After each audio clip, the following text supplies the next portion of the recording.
Vasil, máš deň a ja ti poviem pravdu. Nie je to, čo chce počuť svet. Toto je pre teba. Viem, že život ti nedal vždy rovné karty. Niekedy bol ťažký, niekedy príliš rýchly, niekedy tvrdý. Ale aj keď si padal, brácho, ty si vstal. A to je tá pravda, ktorú ľudia okolo často nevidia. Dnes máš narodeniny a ja ti želám nedrahé veci, ale kľud v duši, aby ťa nezožrali starosti. Aby si konečne cítil, že ty si človek, ktorý si zaslúži niečo viac. Netklanaj, Vasil, nech sa ti pravda vráti späť.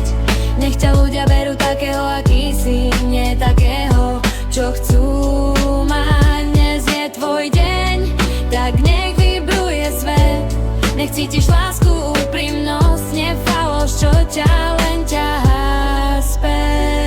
Možno si občas myslíš, že sa na teba zabúda, ale realita je taká, že si dôležitý pre viac ľudí. Len ti to nepovedia, možno sa boja, možno nevedia ako.